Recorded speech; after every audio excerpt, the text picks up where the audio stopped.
Vatican voice എന്ന ഈ പ്രോഗ്രാമിലേക്ക് എല്ലാവരെയും ഹൃദ്യമായി ഞാൻ ഒരിക്കൽ കൂടി സ്വാഗതം ചെയ്യുന്നു.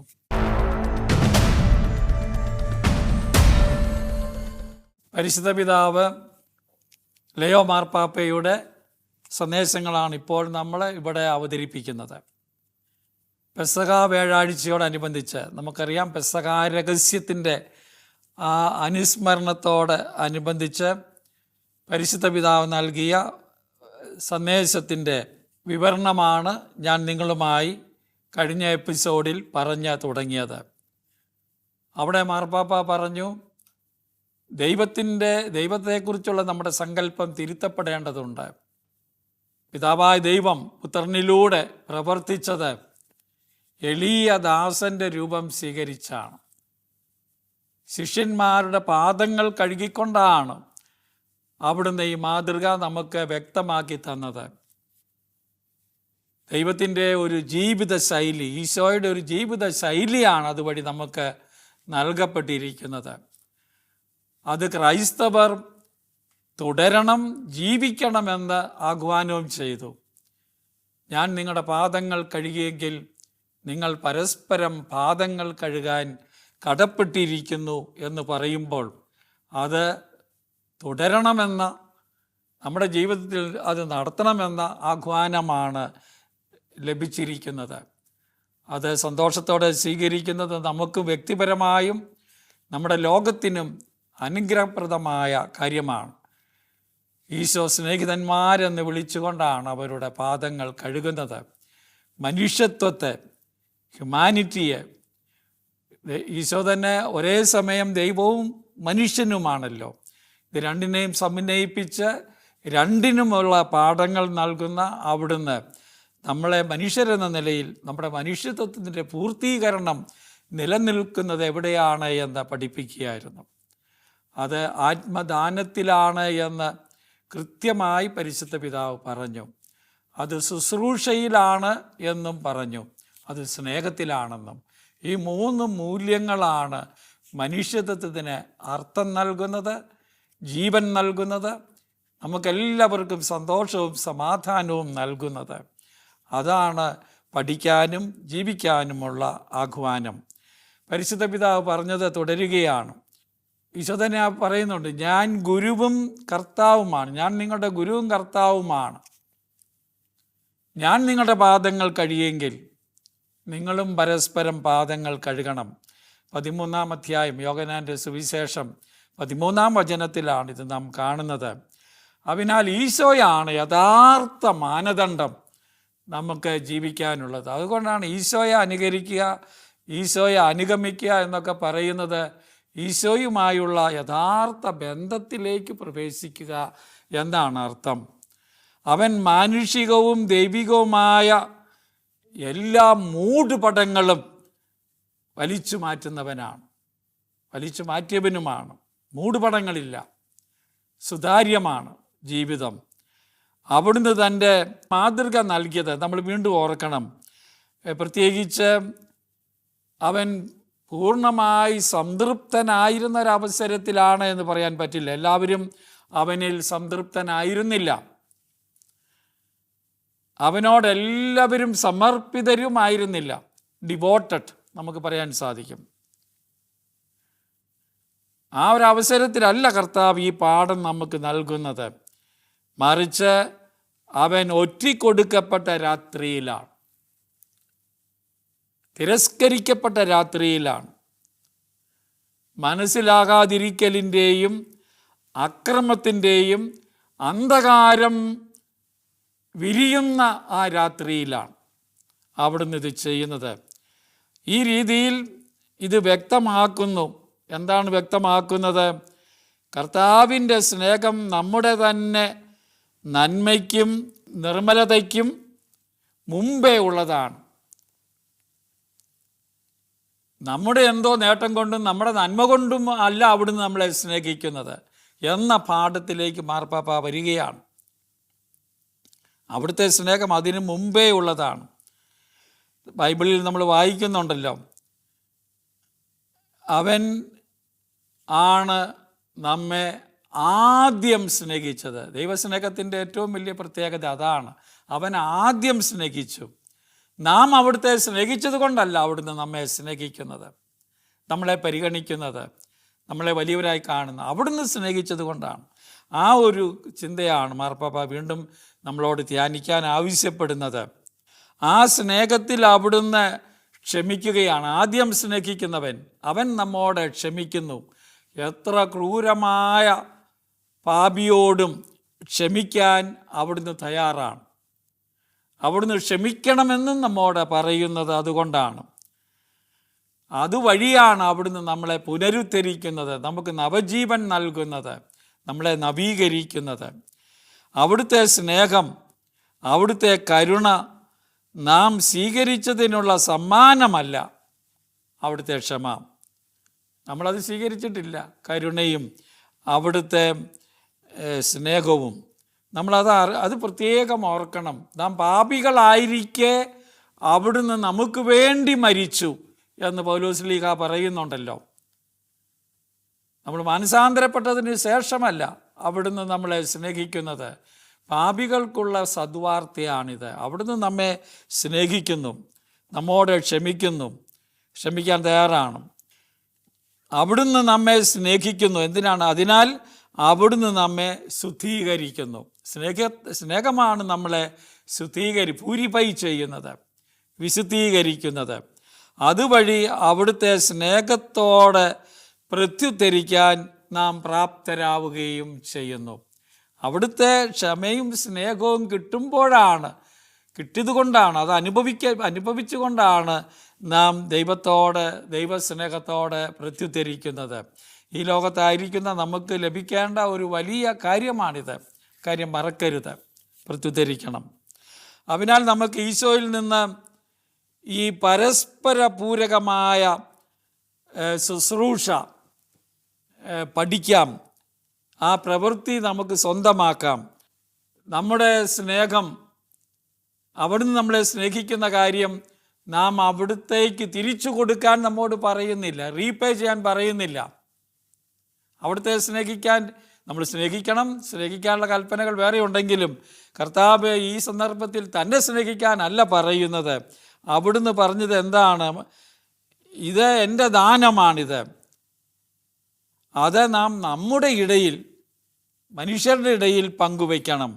അതാണ് അവിടുന്ന് ആവശ്യപ്പെടുന്നത്. അത് നമ്മൾ പ്രത്യേകം ശ്രദ്ധിച്ച് പഠിക്കേണ്ടതാണ്. ഞാൻ നിങ്ങളുടെ പാദങ്ങൾ കഴുകിയെങ്കിൽ നിങ്ങൾ പരസ്പരം പാദങ്ങൾ കഴുകണം. യോഹന്നാൻ 13:14 അതാണ്. നിങ്ങളുടെ ഇടയിലാണ് അത് പ്രകടമാക്കേണ്ടത്. യേശുവിൽ നിന്ന് ക്ഷമ സ്വീകരിക്കുകയും യേശുവിൻ്റെ സ്നേഹം അനുഭവിക്കുകയും ചെയ്യുന്നവർ മറ്റുള്ളവരോട് സ്നേഹം കാണിക്കണം, അവർക്ക് ശുശ്രൂഷ ചെയ്യണം, അവരുടെ പാദങ്ങൾ കഴുകണം. ലയോ മാർപ്പാപ്പ ഇവിടെ ഉദ്ധരിക്കുകയാണ് ഫ്രാൻസിസ് മാർപ്പാപ്പയെ. അദ്ദേഹം 2013 എന്ന് പറഞ്ഞാൽ മാർപ്പാപ്പ ആയത് ആ കൊല്ലമാണ്, 2013 അന്നത്തെ ആദ്യത്തെ പെസഹായ്ക്ക് 2013 മാർച്ച് 28 നടത്തിയ പെസഹ തിരുക്കർമ്മങ്ങളിൽ പരിശുദ്ധ പിതാവ് പറഞ്ഞ ഒരാശയം ഇവിടെ നമുക്ക് വേണ്ടി ലയോ മാർപ്പാപ്പ ആവർത്തിക്കുകയാണ്. ഫ്രാൻസിസ് മാർപ്പാപ്പ പറഞ്ഞ ഇങ്ങനെയാണ്: എൻ്റെ ഹൃദയത്തിൽ നിന്ന് വരുന്ന ഒരു കടമയാണ് ഞാൻ ചെയ്യുന്നത്. ഞാനത് സ്നേഹിക്കുന്നു, ഇഷ്ടപ്പെടുന്നു. ഞാനത് സ്നേഹിക്കുന്നു, അത് ചെയ്യാൻ ഞാൻ ഇഷ്ടപ്പെടുന്നു, അത് സ്നേഹത്തോടെ ഞാൻ ചെയ്യുന്നു. എന്നാൽ അതുതന്നെയാണ് കർത്താവ് ചെയ്യാൻ എന്നെ പഠിപ്പിച്ചത് എന്ന് പറയുകയാണ്. ആ ബൈബിൾ അർത്ഥം ആണ് വ്യക്തമായി നമ്മുടെ മുമ്പിൽ മാർപ്പാപ്പ എടുത്തു കാട്ടുന്നത്. ലയോ മാർപ്പാപ്പ അതേപ്പറ്റി പറയുകയാണ്. ഫ്രാൻസിസ് മാർപ്പാപ്പ പറഞ്ഞത് ഒരു അമൂർത്തമായ കൽപ്പനയല്ല, കടമയല്ല, ഒരു ഔദ്യോഗികമായ അല്ലെങ്കിൽ വോയിഡായ ശൂന്യമായ ഒരു കൽപ്പനയുമല്ല. മറിച്ച് ക്രിസ്തുവിൻ്റെ ഉപവിയോടുള്ള ഹൃദയംഗമമായ ഒരു അനുസരണം പ്രകാശിപ്പിക്കുകയാണ് ചെയ്യുന്നത്. അതാണ് കാതലായ സത്യം. ക്രിസ്തുവിൻ്റെ ഉപവിയോടുള്ള ഹൃദയംഗമമായ ഒരു അനുസരണം പ്രകാശിപ്പിക്കലാണ് നമ്മൾ മറ്റുള്ളവർക്ക് ശുശ്രൂഷ ചെയ്യുന്നത് വഴി ലോകത്തിൽ അവതരിപ്പിക്കുന്നത്. അത് അവതരിപ്പിക്കാനാണ് നമ്മൾ പറയുന്നത്. ഈ ക്രിസ്തുവിൻ്റെ ഈ ഉപവി എന്ന് പറയുന്നത് സ്നേഹം. ഉപവി എന്ന് പറയുന്നത് പഴയൊരു പ്രയോഗമാണ്. ഉപവി സ്നേഹമാണ്. അത് ഒരേ സമയം നമ്മുടെ തന്നെ ഉപവിയുടെ ഉറവിടമാണ്. അപ്പം നമുക്ക് സ്രോതസ്സായി നിൽക്കുന്നത് ഈശോയുടെ സ്നേഹമാണ്, അവിടുത്തെ മാതൃകയുമാണ്. തീർച്ചയായും ഈശോയാൽ നൽകപ്പെട്ട ഒരു മാതൃക. അതാണ് പാദം കഴുകലിൻ്റെ അർത്ഥം. നാം അനുകരിക്കേണ്ടത് ആണ്. തീർച്ചയായും ഈശോ നൽകിയ മാതൃക നമുക്ക് സൗകര്യമുണ്ടെങ്കിൽ മാത്രം ചെയ്യാനുള്ളതല്ല, എനിക്ക് പറ്റുമെങ്കിൽ മാത്രം ചെയ്യാനുള്ളതല്ല, വളരെ മടിയോടെ റിലക്റ്റൻ്റായി ചെയ്യാനുള്ളതല്ല, കപടഭക്തി കാണിക്കാനുള്ളതുമല്ല. മാർപ്പാപ്പ പറയുകയാണ്, മറിച്ച് സ്നേഹം കൊണ്ട് മാത്രം അനുകരിക്കേണ്ട കാര്യമാണ്, മറ്റുള്ളവരെ കാണിക്കാൻ വേണ്ടിയല്ല. മാർപ്പാപ്പ പറയുന്ന വാക്കുകളെല്ലാം നോക്കിക്കേ, എനിക്ക് പറ്റുമെങ്കിൽ സൗകര്യമുണ്ടെങ്കിൽ ചെയ്യും എന്നല്ല. ഇതൊരു സ്നേഹത്തിൻ്റെ കൽപ്പനയാണ്, സ്നേഹത്തിൽ ചെയ്യേണ്ടതാണ്, ചെയ്യാൻ ഞാൻ കടപ്പെട്ടിരിക്കുന്നു എന്നതാണ് അതിൻ്റെ പ്രത്യേകത. അപ്പോൾ അത് നമ്മൾ പ്രത്യേകിച്ച് ഓർക്കണം. മാർപ്പാപ്പ എത്ര വ്യക്തമായാണ് ഓരോ പോയിന്റും നമ്മുടെ മുമ്പിൽ അവതരിപ്പിക്കുന്നത് എന്ന് ശ്രദ്ധിക്കുക. കർത്താവിനാൽ ശുശ്രൂഷിക്കപ്പെടാൻ അനുവദിക്കുക എന്നത് അവിടുന്ന് ശുശ്രൂഷിച്ചതുപോലെ ശുശ്രൂഷിക്കുന്നതിനുള്ള അത്യാവശ്യമായ ഒരു വ്യവസ്ഥയാണെന്നും പരിശുദ്ധ പിതാവ് നമ്മോട് പറയുന്നു. കർത്താവിനാൽ ശുശ്രൂഷിക്കപ്പെടാൻ അനുവദിക്കുക, നമ്മൾ അനുവദിക്കണം അവിടുന്നേക്ക് നമ്മളെ ശുശ്രൂഷിക്കാൻ. അത് ഈശോ ശുശ്രൂഷിച്ചതുപോലെ ശുശ്രൂഷിക്കുന്നതിനുള്ള ഒരത്യാവശ്യമായ വ്യവസ്ഥയാണ്. അതുകൊണ്ട് ദൈവം എന്നെ ശുശ്രൂഷിക്കാൻ ഞാൻ വിട്ടുകൊടുക്കാം, അനുവദിക്കണം. പത്രോസ് തടസ്സം പറഞ്ഞതുപോലെ തടസ്സം പറഞ്ഞ് മാറാൻ പാടില്ല. ഞാൻ നിന്നെ കഴുകുന്നില്ലെങ്കിൽ, പത്രോസിനോട് പറഞ്ഞല്ലോ, നിനക്ക് ഞാനുമായി ഒരു പങ്കുമില്ല, ഞാൻ നിന്നെ കഴുകുന്നില്ലെങ്കിൽ. ഈശോ പത്രോസിനോട് പറഞ്ഞതാണത്. 13-ാം അധ്യായം 8-ാം യോഹന്നാൻ്റെ സുവിശേഷം 8-ാം വചനത്തിൽ നമ്മളത് വായിക്കും. എന്നെ നിൻ്റെ ശുശ്രൂഷകനായി നീ സ്വീകരിക്കുന്നില്ലെങ്കിൽ, കർത്താവ് പറയാം, ഞാൻ നിൻ്റെ ശുശ്രൂഷകനാണ്, സ്വീകരിക്കുന്നില്ലെങ്കിൽ നിനക്ക് എന്നിൽ യഥാർത്ഥത്തിൽ വിശ്വസിക്കാനാവില്ല, നിനക്ക് എന്നെ വിശ്വസിക്കാനും സാധിക്കില്ല. അഥവാ കർത്താവ് എന്ന നിലയിൽ എന്നെ പിൻചെല്ലാനും സാധിക്കില്ല. അതുകൊണ്ടാണ് കർത്താവ് അത് പറഞ്ഞത്. ഞാനുമായി ഒരു ബന്ധവുമില്ല, നീ കഴുകാൻ അനുവദിക്കുന്നില്ലെങ്കിൽ നീയുമായി ഒരു ബന്ധം നിന്നിലേക്ക് വന്നിട്ടില്ല. അതുകൊണ്ടാണ് കർത്താവിനാൽ ശുശ്രൂഷിക്കപ്പെടാൻ നമ്മൾ വിട്ടുകൊടുക്കണം എന്ന് പറയുന്നതിൻ്റെ അർത്ഥം. അത് വലിയ ഒരു സത്യമാണ്. ദൈവം നമുക്ക് വേണ്ടി ചെയ്യും, ദൈവത്തിന് വേണ്ടി നമ്മൾ എന്തോ ചെയ്യുന്നു എന്നുള്ള മട്ടിലാണ് നമ്മൾ പലപ്പോഴും പ്രവർത്തിക്കുന്നത്. ദൈവത്താൽ ശുശ്രൂഷിക്കപ്പെടാൻ നമ്മൾ അനുവദിക്കണം.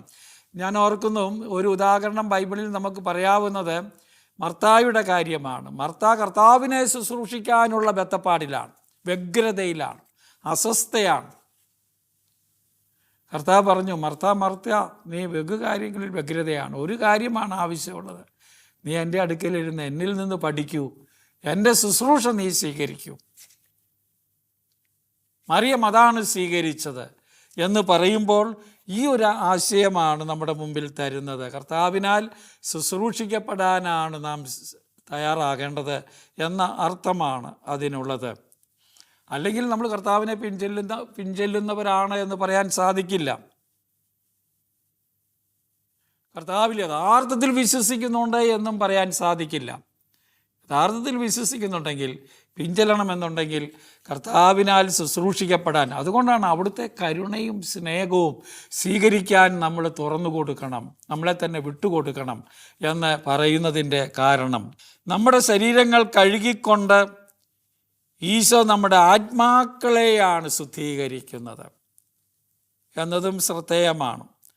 അവിടുന്ന് ദൈവം നമുക്ക് ഒരു മാതൃക നൽകിയിരിക്കും. വീണ്ടും ഇതൊരു മാതൃകയാണ്. ഞാൻ നിങ്ങൾക്കൊരു മാതൃക നൽകിയിരിക്കുന്നു എന്ന് ഈശോ ആവർത്തിച്ച് പറയുന്നുണ്ട്.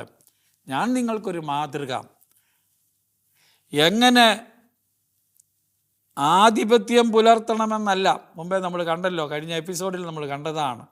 ആധിപത്യം പുലർത്തുന്നത് മാതൃകയല്ല, മറിച്ച് എങ്ങനെ മറ്റുള്ളവരെ സ്വതന്ത്രരാക്കാമെന്നതാണ് അവിടെ നമുക്ക് സ്വീകരിക്കേണ്ട പാഠം.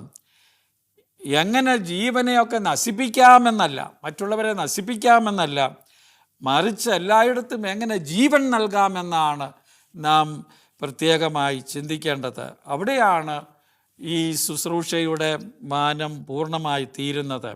അതോർക്കണം. അവിടുന്ന് അതാണ് ദൈവം നൽകിയിരിക്കുന്ന മാതൃക. അനേകം ക്രൂരമായ പ്രവൃത്തികളാൽ മനുഷ്യവർഗം മുട്ടുകുത്തപ്പെടുത്തപ്പെട്ടിരിക്കുന്ന ഒരു കാലഘട്ടത്തിലാണ് നാം ജീവിക്കുന്നത് എന്ന് പാപ്പ പറയുകയാണ്.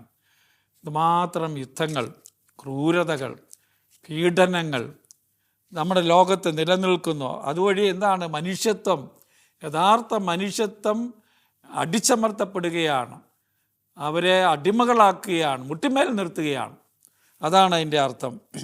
അങ്ങനെ ആക്കപ്പെടുമ്പോൾ നമുക്ക് സഹോദരീ സഹോദരന്മാർ എന്ന നിലയിൽ മുട്ടിൽ നിൽക്കാനാണ് സാധിക്കുക. പ്രാർത്ഥനയെ പറ്റിയാണ് മാർപ്പാപ്പ പറയുന്നത്. മറ്റുള്ളവരിങ്ങനെ അടിമകളാക്കപ്പെടുന്ന അവസരത്തിൽ നമ്മളെല്ലാവരും മനുഷ്യത്വത്തിൻ്റെ ഒരു പാഠം കൂടി നൽകിയെന്ന് പറഞ്ഞല്ലോ. നമുക്കെങ്ങനെ സഹോദരീ സഹോദരന്മാരെന്ന നിലയിൽ മുട്ടിമേൽ നിൽക്കാം എന്നാണ് നാം പഠിക്കേണ്ടത്. മർദ്ദിതരോടൊപ്പം എങ്ങനെ നിൽക്കും? അടിച്ചമർത്തപ്പെട്ടവരോടൊപ്പം എങ്ങനെ നിൽക്കും? ഈ രീതിയിലാണ് കർത്താവിൻ്റെ മാതൃക പിൻചെല്ലാൻ നാം പരിശ്രമിക്കേണ്ടത്, നാം അന്വേഷിക്കേണ്ടത്.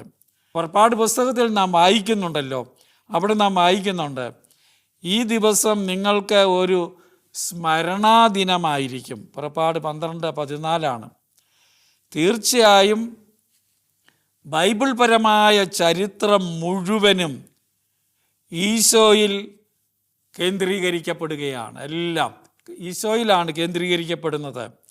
അവിടുന്നാണ് യഥാർത്ഥ പെസഹ കുഞ്ഞാട് എന്ന് നമുക്ക് പറയാൻ സാധിക്കും. അവിടുന്നാണ്, ഈശോയാണ്. ഈശോയിൽ അതെല്ലാം കേന്ദ്രീകരിക്കപ്പെടുകയാണ്, സാക്ഷാത്കരിക്കപ്പെടുകയാണ്. അവിടുന്ന് പഴയ പ്രതിരൂപങ്ങളെല്ലാം, പ്രതിച്ഛായകളെല്ലാം അതിൻ്റെ സാക്ഷാത്കാരം കണ്ടെത്തുകയാണ്. ഇസഹാക്ക് പഴയ പ്രതിരൂപമാണ് ഈശോയുടേത്. മോസ, ഔസേപ്പ്, പൂർവ്വ ഔസേപ്പ്, ഇവരെല്ലാം ഇങ്ങനെയുള്ള ആളുകളുടെ എല്ലാം പ്രതിരൂപങ്ങൾ സാക്ഷാത്കാരം കണ്ടെത്തുന്നത്, മൂർത്തമായ അത് കേന്ദ്രീകരിക്കുന്നത് ക്രിസ്തുവിലാണ്. എന്നാൽ രക്ഷകനായ ക്രിസ്തു മനുഷ്യവർഗത്തിൻ്റെ കടന്നുപോകൽ സാക്ഷാത്കരിക്കുകയാണ് ചെയ്യുന്നത്, പൂർത്തീകരിക്കുകയാണ് ചെയ്യുന്നത്. മനുഷ്യവർഗത്തിൻ്റെ കടന്നുപോകൽ, പെസഹ എന്ന് പറയുന്ന വാക്കിൻ്റെ അർത്ഥം പാസ്ഓവർ, കടന്നുപോകലാണ്, പൂർത്തീകരിക്കുകയാണ്. എല്ലാവർക്കും വേണ്ടി തുറന്നുകൊണ്ടാണ് അവൻ അത് ചെയ്യുന്നത്. എല്ലാവർക്കും വേണ്ടി തന്നെ അർപ്പിച്ചുകൊണ്ടാണ്, സമർപ്പിച്ചുകൊണ്ടാണ് അത് ചെയ്യുന്നത്. പാപത്തിൽ നിന്ന് ക്ഷമയിലേക്കും, അതാണ് അവിടെ നിന്ന് നമ്മളെ നയിക്കുന്നത്. കടന്നുപോകൽ വരേണ്ടത് അവിടെയാണ്. പാപത്തിൽ നിന്ന് ക്ഷമയിലേക്കും മരണത്തിൽ നിന്ന് നിത്യജീവനിലേക്കും ഉള്ള കടന്നുപോകലാണ് അവിടുന്ന് നിർവഹിച്ചത്. പാസ്ഓവർ അവിടുന്ന് നിർവഹിക്കുന്നത്. ഇതെൻ്റെ ശരീരമാകുന്നു, ഇത് നിങ്ങൾക്ക് വേണ്ടിയുള്ളത് ആണ്, ഇത് നൽകപ്പെടുന്നത്, ഇതെൻ്റെ ഓർമ്മയ്ക്കായി ചെയ്യുവിൻ എന്ന് പറയുന്ന കർത്താവിൻ്റെ വാക്കുകളും നമ്മൾ ധ്യാനിക്കണം. കൊരിന്ത്യൻകാർക്ക് എഴുതിയ 1-ാം ലേഖനം 11-ാം അധ്യായം 24-ലാണല്ലോ ഏറ്റവും ആദ്യത്തെ വിശുദ്ധ കുർബാന സ്ഥാപനത്തെക്കുറിച്ചുള്ള ആ വിവരണം നമ്മൾ കാണുന്നത്. അപ്പോൾ അത് നമുക്ക് ഓർക്കാം. കടന്നു പോകലാണ് പാപത്തിൽ നിന്ന് ക്ഷമയിലേക്ക്, അവിടുന്ന് നൽകുന്ന ക്ഷമയിലേക്ക്, രക്ഷയിലേക്ക്, മരണത്തിൽ നിന്ന് ജീവനിലേക്ക്, വെറും ജീവനിലേക്കല്ല, നിത്യജീവനിലേക്കുള്ള കടന്നു പോകലാണ് നമുക്ക് നൽകപ്പെട്ടിരിക്കുന്നത്. അത് നമുക്ക് ഓർക്കാം.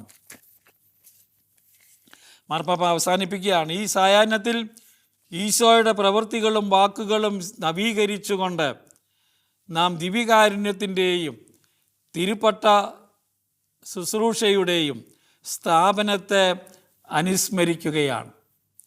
അപ്പം ഈ പെസഹാ തിരുനാളിൽ 3 കാര്യങ്ങളാണ് ഓർക്കുന്നത്. ഒന്ന്, ദിവ്യകാരുണ്യ വിശുദ്ധ കുർബാനയുടെ സ്ഥാപനം. 2, തിരുപ്പട്ടം. പൗരോഹിത്യം എന്ന് പറയുന്ന ദാനം നൽകപ്പെടുന്നത് അവിടെയാണ്. അപ്പസ്തോലന്മാരെ പ്രത്യേകം അതിലേക്ക് നിയോഗിക്കുന്നത്. പാദങ്ങൾ കഴുകൽ, എളിമയുടെ സേവനത്തിൻ്റെ ഒരു വലിയ പാഠം നമുക്ക് നൽകപ്പെടുന്നത്.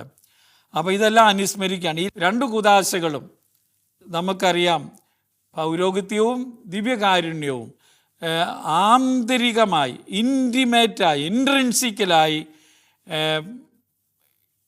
ഈശോയുടെ പൂർണ്ണമായ ആത്മദാനത്തെ വെളിപ്പെടുത്തുന്ന കൂദാശകളാണ് പൗരോഹിത്യവും അതുപോലെ തന്നെ ദിവ്യകാരുണ്യവും. ഈശോ പ്രധാന പുരോഹിതനും ജീവിക്കുന്ന നിത്യമായ ദിവ്യകാരുണ്യവുമാണ്. ഈശോയിൽ ഇത് രണ്ടും ഒന്നാണ്. നിത്യപുരോഹിതനാണ്, ജീവിക്കുന്ന നിത്യനായ ദിവ്യകാരുണ്യമാണ്. എന്നാൽ സമർപ്പിതമായ അപ്പത്തിലും വീഞ്ഞിലും സ്നേഹത്തിൻ്റെ ഒരു കൂദാശ, വിശുദ്ധ കുർബാന സ്നേഹത്തിൻ്റെ കൂദാശയാണ്. അത് ഉപവിയുടെ ബന്ധമാണ്, പെസഹ വിരുന്നാണ്. അതിൽ നാം ക്രിസ്തുവിനെ സ്വീകരിക്കുകയാണ് ചെയ്യുന്നത്. മനസ്സും ഹൃദയവും കൃപയാൽ പൂരിതമാകുകയാണ്. ഭാവി മഹത്വത്തിൻ്റെ ഒരു അച്ചാരമായി അത് നമ്മുടെ മുമ്പിൽ നിൽക്കുകയാണ്, മുന്നാസ്വാദനമാണ്. അങ്ങനെ നൽകപ്പെട്ടിരിക്കുന്നു.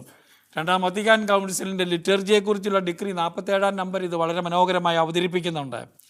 കർത്താവിൻ്റെ കൽപ്പന അനുസരിച്ച് പുതിയ ഉടമ്പടിയുടെ പുരോഹിതനായി സ്ഥാപിക്കപ്പെട്ടിരിക്കുന്ന മെത്രാന്മാരിലൂടെയും വൈദികരിലൂടെയും മുഴുവൻ ദൈവജനത്തോടുമുള്ള അവിടുത്തെ ഉപവി സന്നിഹിതമാക്കപ്പെട്ടിരിക്കുകയാണ്. പുരോഹിതനും മെത്രാനുമൊക്കെ ജനങ്ങൾക്ക് കർത്താവിൻ്റെ സ്നേഹം ഇന്ന് പകർന്നു കൊടുക്കാനുള്ളവരാണ്. പൗരോഹിത്യത്തിലുള്ള പ്രിയ സഹോദരന്മാരെ, അവരോട് മാർപ്പാപ്പ പറയുകയാണ്, ദൈവജനത്തെ നമുക്ക് നമ്മുടെ മുഴുവൻ ജീവിതത്തോടും കൂടെ ശുശ്രൂഷിക്കാൻ ശ്രമിക്കാം. അതിനായി നാം വിളിക്കപ്പെട്ടിരിക്കുന്നു. അതിനാൽ പെസഹാ വ്യാഴം തീഷ്ണതയുള്ള നന്ദിയുടെ ഒരു ദിനമാണ്, യഥാർത്ഥമായ സാഹോദര്യത്തിൻ്റെയും ഒരു ദിനമാണ്. ഈ സായാഹ്നത്തിലെ തിരുക്കർമ്മങ്ങൾ നമുക്ക് ഒരു പ്രത്യേക സമയമാണ് ഈശോയുടെ പ്രവൃത്തികളെ ധ്യാനിക്കാൻ, അവൻ ചെയ്തതുപോലെ മുട്ടുകുത്താൻ. അവൻ മുട്ടുകുത്തി അവരുടെ പാദങ്ങൾ കഴുകിയതുപോലെ അവിടുത്തെ ശുശ്രൂഷ, അവിടുത്തെ തന്നെ സ്നേഹത്താൽ അനുകരിക്കാൻ, അവന് വേണ്ട ശക്തിക്കായി പ്രാർത്ഥിക്കാനുള്ളതുമായ ഒരു സമയമാണ്. മാർപ്പാപ്പ പെസഹാ വ്യാഴം, പ്രത്യേകിച്ച് ദിവ്യകാരുണ്യ സ്ഥാപനത്തിൻ്റെ ദിവസം പറഞ്ഞ ഈ വാക്കുകൾ നമുക്ക് വീണ്ടും വീണ്ടും ധ്യാന വിഷയമാക്കണം. എന്നും പ്രസക്തമാണ്, പ്രധാനപ്പെട്ടതാണ്. അതിൽ കേന്ദ്രീകരിച്ചാണ് നമ്മുടെ ജീവിതം മുന്നോട്ട് പോകേണ്ടത്. ഈ എപ്പിസോഡ് ഇവിടെ അവസാനിക്കുന്നു. അടുത്ത എപ്പിസോഡിൽ പരിശുദ്ധ പിതാവിൻ്റെ മറ്റൊരു സന്ദേശവുമായി കണ്ടുമുട്ടാൻ നമുക്ക് സാധിക്കട്ടെ.